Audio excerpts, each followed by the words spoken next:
shifting information patterns. I don't believe that they can be reduced to spirals, lines, and dots.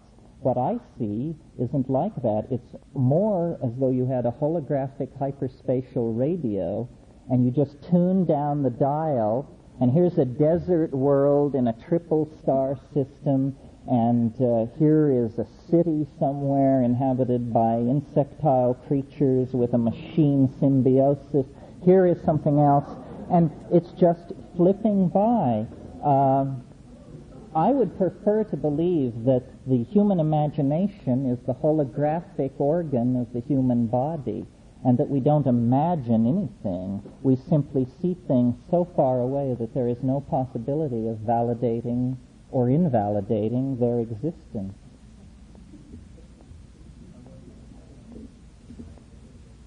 One more. I was interested in psychotherapeutic potential for dimensional shifting and short-action shifting. Is there enough time within that sequence brain to benefit from any deadly experience, or is it a missing? Do short-acting drugs have a profound, lasting effect? No, I think it certainly has a profound and lasting effect. The very brevity of it serves to convince you that it isn't a drug at all, but that it's carried you into another dimension and back again. And that alone is something to ponder. Well, I thank you for your attention.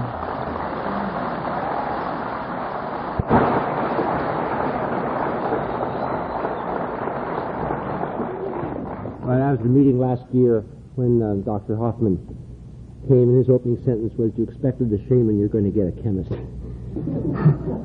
When I was first asked by Dr. Robert Gordon McCutcheon to come here tonight and talk about whatever I wanted to do, my first impression, as long as I allowed my first impression, was to decline. I had, after all, I am a student of chemistry and of pharmacology, and not really a student of philosophy and religion. And I felt I had probably contributed as much as I could last year when I took chalk to blackboard and drew hexagons and tryptamine rings and gave my impression of what on a molecule caused it to do what. But my wife intervened. Why not tell them just why you do what you do? It got me launched into an interesting question. I never had actually spoken to myself and said, why do you do what you do? The flippant answer is always at hand. Well, one does it because it's there to be done. The Mount Everest routine. I climb the mountain because it's there to be climbed. But that is, of course, not the reason I do the research I do. Whenever this question would come up in a seminar or during a panel discussion, I'd place special emphasis on the word psychotomimetic. The word has been used quite a bit today.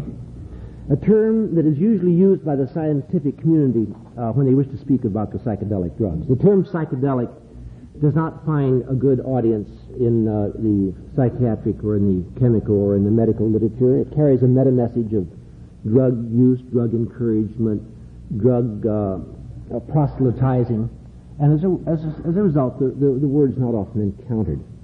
In its origin, as was pointed out, it comes from psychoto, meaning in essence psychosis, and mimesis, meaning the imitation of. And this, indeed, is a term that very early in the work in this area, there had been given these materials because they had been cast in the role of causing syndrome, causing symptoms that would reflect the character of mental illness. And it was felt by studying the effects of these materials in normal subjects, you might be able to glean some insight as to the mechanisms or at least the descriptions and definitions of this syndrome when seen in people who are spontaneously ill.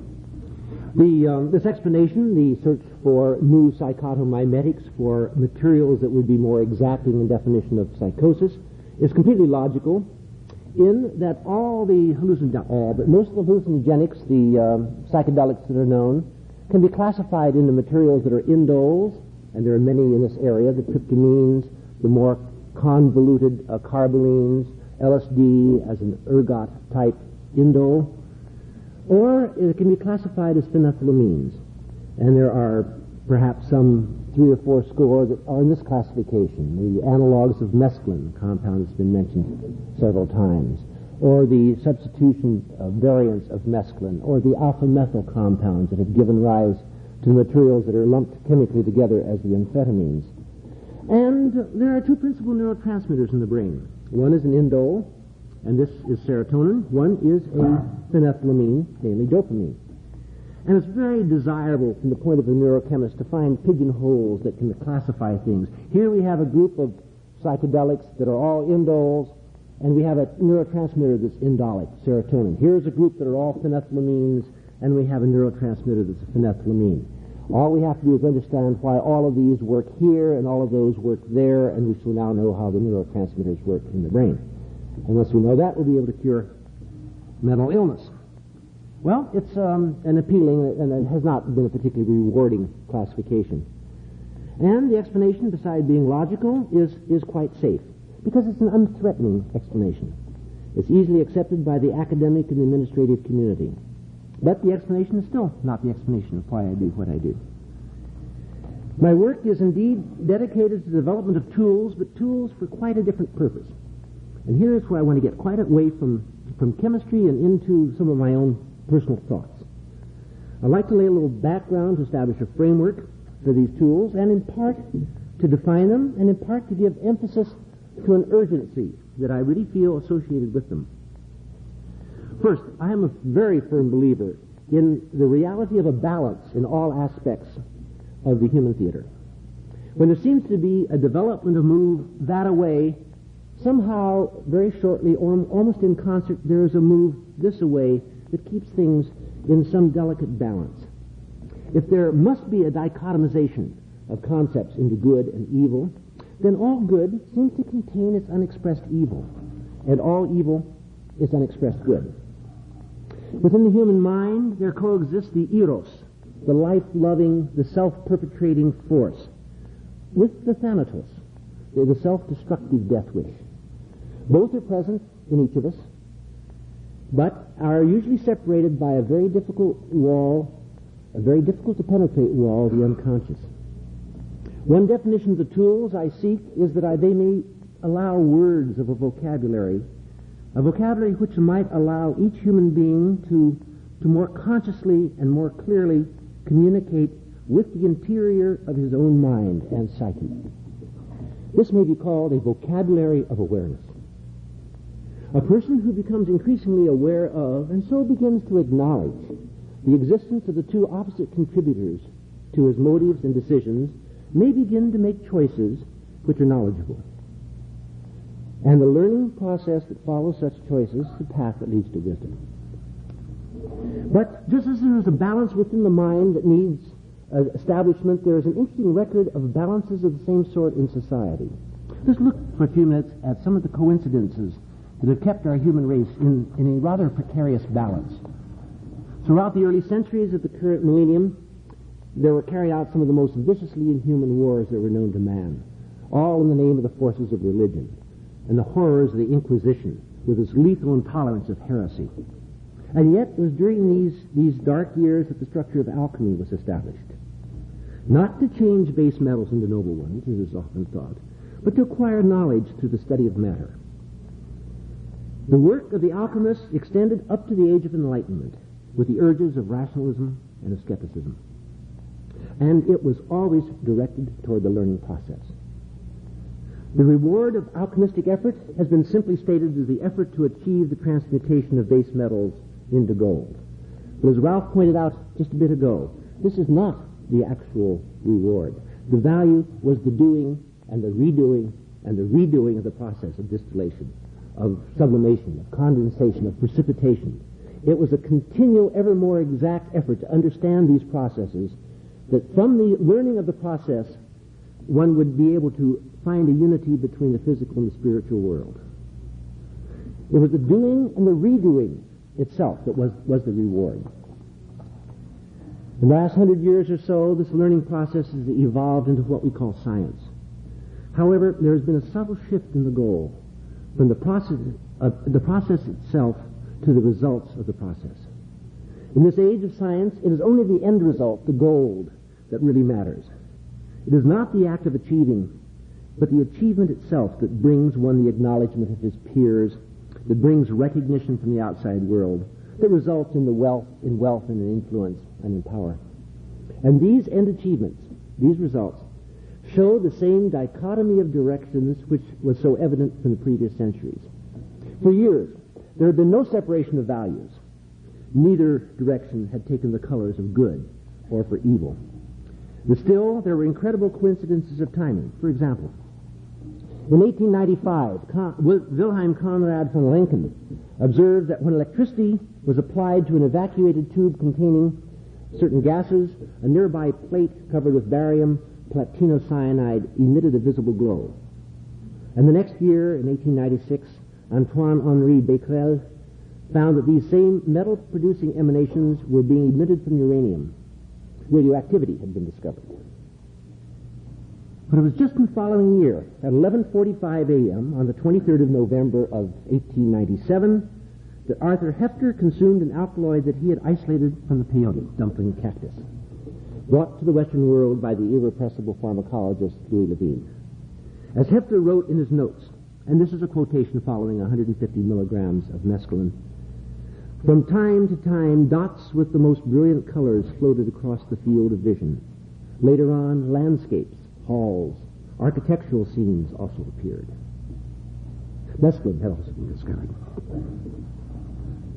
During the 1920s and 1930s, both worlds, that of the physical sciences involving radiation and that of the psychopharmacological sciences involving psychotropic materials, continued to develop without any clear sense of polarity, without the mine is good and yours is evil duality that was soon to come.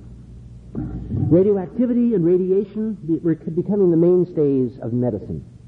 X-ray photography was invaluable in diagnosis, and radium therapy was broadly used in treatment. Controlled and localized radiation could destroy malignant tissue while sparing the host. And in the area of psychology, there were parallel developments. The theories of Freud and Jung were being developed into increasingly useful clinical tools and approaches to mental illness. And the basis of experimental psychology was laid in the pioneering studies of Pavlov. Another coincidence in timing, which in retrospect started a dividing of science onto separate paths, occurred during World War II. In the late 1942, Enrico Fermi and several other scientists at the University of Chicago demonstrated for the first time ever that nuclear fission could be achieved and could be controlled by man. The age of unlimited power and freedom from dependency upon our dwindling fossil reserves had begun. Just the next year, at 4:20 p.m. on the 19th of April, Albert Hofmann consumed a measured amount of a compound which he had first synthesized some 5 years earlier. As Hofmann subsequently reported, as a quotation following 250 micrograms, "After the crisis of confusion and despair, I began to enjoy the unprecedented colors and plays of shapes that persisted. Kaleidoscopic, fantastic images surged in on me, alternating, variegated, opening and closing themselves in circles and spirals." LSD has also been discovered. But then, still, and up until the last decade, it was the rich promise of the nuclear age, first with the power and potential of fission, and later with the virtually limitless potential of fusion energy, that carried the banner and the hopes of man. And the area of the hallucinogenics was categorized as negative, psychosis imitating, psychotomimetic. It was not until sometime in the 1970s, that a strange and a fascinating and a rather frightening reversal of roles took place. The knowledge of nuclear fission and fusion took on a death-loving aspect, with country after country joining the fraternity of those skilled in the capacity for the eradication of the human experiment. And to have such power leads to the threat to use such power, which in time will actually lead to its use. But, as I said earlier, when one thing develops, there seems to spring forth a balancing, a compensatory counterpart. This balance can be realized with the psychedelic drugs. What had been simply tools for the study of psychosis at best, or for escapist self-gratification at worst, suddenly assumed the character of tools of enlightenment and of some form of transcendental communication. If man's alter ego, his thanatos, had been entrusted with the imperpetual knowledge of how he can completely destroy himself and this extraordinary experiment, then some development must occur at the eros side of his psyche that will and must afford the learning of how to live with this perpetual knowledge. It is a communication between these two sides of the mind that requires an extraordinary vocabulary. Where do these words come from, the words of this vocabulary? All depend upon an intimate insight into the working of the human mind, but this can be approached in many ways. The study of religion, of meditation, of self-yielding provides a peace, but in my mind also tends toward a retreat and hence a capitulation. The efforts to amalgamate the two sides of the mind as seen in the Tao of Physics and the rich findings of parallelisms between the Eastern and Western philosophies may eventually explain all and allow some unification for the human purpose. But I feel, along with many others, that the efforts being invested in the technology of destruction does not allow sufficient time. It is possibly only with the psychedelic drugs that words of vocabulary can be established which might tunnel through the subconscious between the conflicting aspects of the mind and psyche. It is here that I feel my skill lies, and this is exactly why I do what I do. Where do we stand as of today? In the last handful of years, the forces of government and nationalism have amassed an unprecedented arsenal of destructive power. The power is in the current arsenals of the world, if restructured into Hiroshima-strength weapons, to detonate one bomb every minute, on the minute, for the next 2 years. And the rationalized need to do so is becoming manifest at a frightening pace. But in the last handful of years, a number of tools of communication have increased at a like rate. There are currently nearly 200 psychedelic drugs known and described, some touching at one, some at another of the fibers that unify our minds. By learning each of their structures of sensory communication in turn, we might find a form of communication that would disarm our destructive compulsion. And indeed, what form of tools are now available to us? Some of the tools that are available, or rather that have been available, are the widely publicized drugs of psychopharmacology, such as mescaline, psilocybin, DOM, LSD. These drugs played a role in defining the transition between drugs as entertainment, escape, turn on, and drugs as instructive vehicles for learning, enlightenment, and insight, but at quite a price. They had a high profile at the time that the scheduled drug laws were written, and thus were made illegal and are not available. However, in their place there are now many, many other materials, some more limited in their instructive capacity, and some perhaps even richer. And for every one today, there will be 10 tomorrow. Let me describe a small sampling of the recently born materials a bit more in detail. These are examples with some quotations in some instances of experiments in which there have been actually definitions of some aspect of sensory teasing apart of the complex sensorium attack and effects that these materials can have. DIPT is an abbreviation of N-N-diisopropyltryptamine, a drug unique among the psychedelics in that it expresses a distortion in, or to an extent, a synthesis with the process of auditory integrity.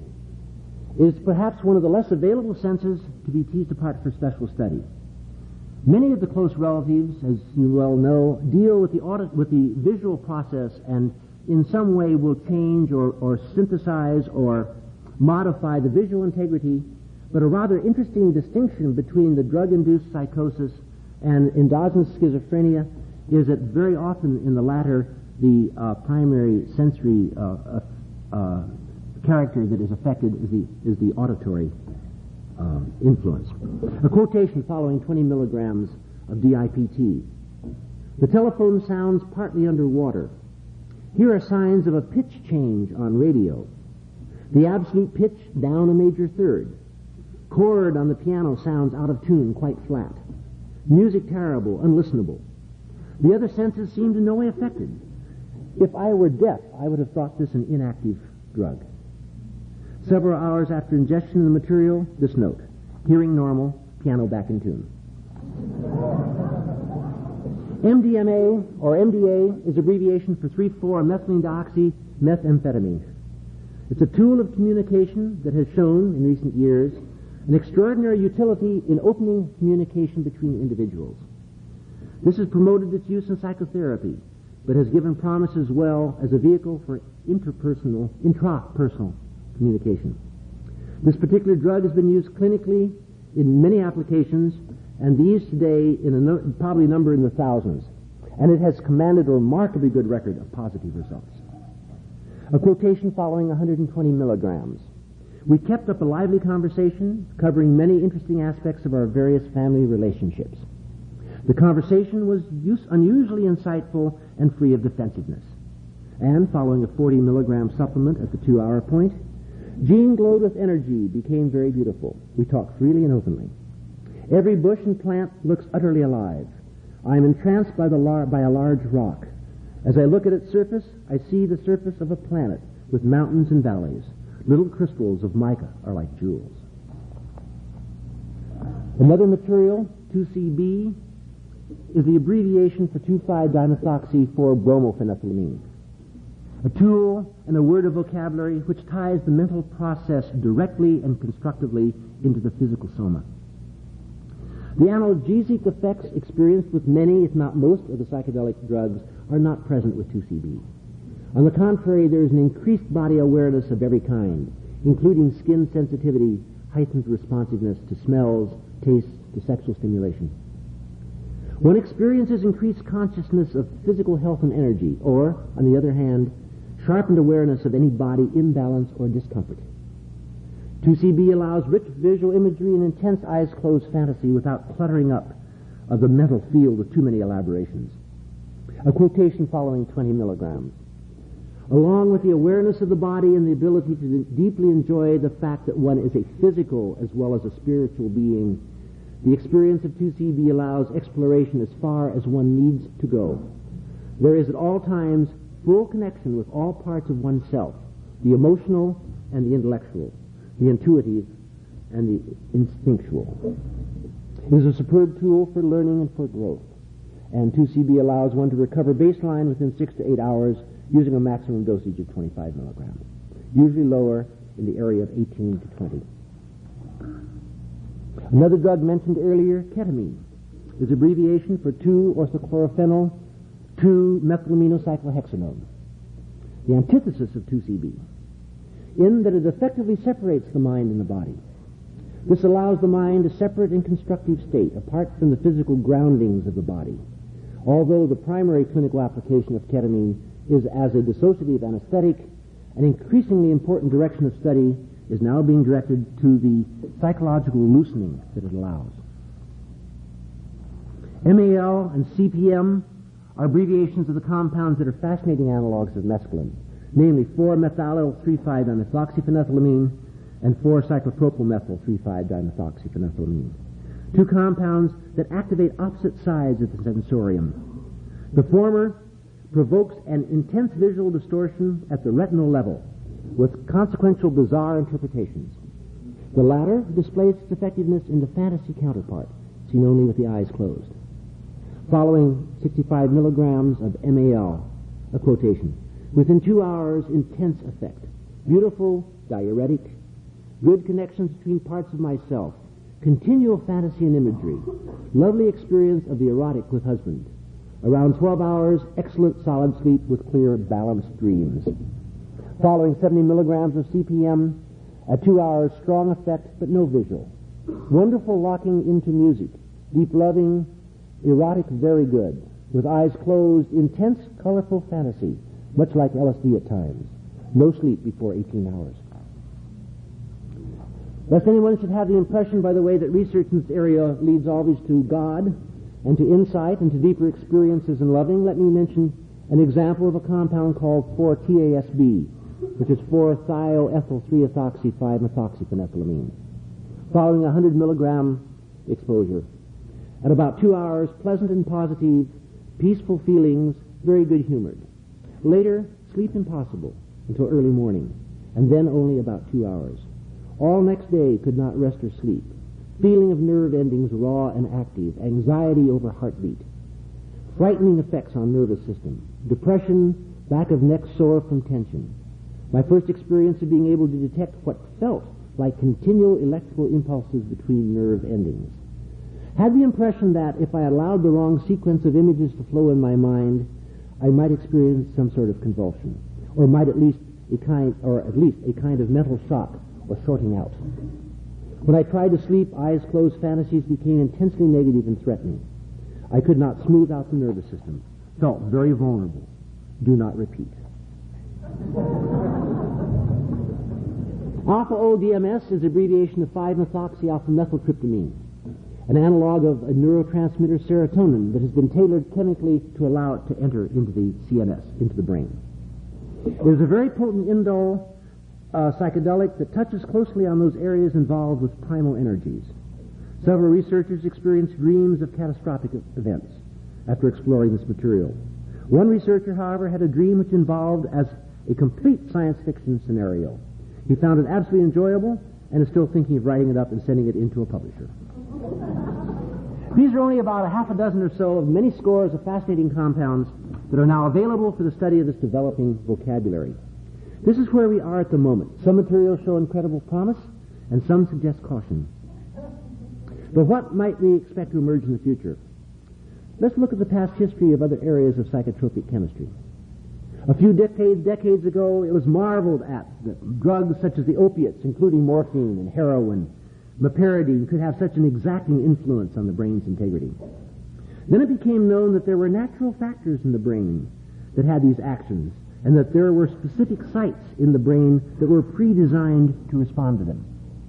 There were the enkephalins and their fragmented portions known as the endorphins, which were derived from the cephalic process and related to morphine. These met a person's need for the suppression of pain. Perhaps there are enkadelics from the psychedelics, and specific N-escalins from mescaline yet to be discovered that might relate to these communicative factors, which might be the natural which might be connected and eventually related to the natural receptor sites in the brain for transcendental communication. Their structures may someday be known. Their functions may someday be understood. There are a multitude of tenuous threads that tie together the fragile structure of the human spirit. The life-giving with the death-demanding side. The exalted voice with the mundane. The strongly centered self with the drive toward dispersion and loss of center. These all coexist in all of us, but there is an essential blockade between these inner worlds which I truly feel can be penetrated only with the words and the tools and the understanding that may be most easily obtained through the area of psychedelic experiences. William Blake said in The Marriage of Heaven and Hell, "Man has no body distinct from his soul, for that called body is a portion of soul, discerned by the five senses. The chief inlets of soul in this age, energy is the only life and is from the body, and reason is the bound or outward circumference of energy. Energy is eternal delight." These are responses to a heartfelt need for some vocabulary, to allow the establishment of a dialogue that might diffuse the accelerating mad moves toward extinction. My personal philosophy might well be lifted directly from Blake. I must create a system or be slaved by another man. I may be wrong, but I must do what I'm doing. And I will do what I can as fast as I can.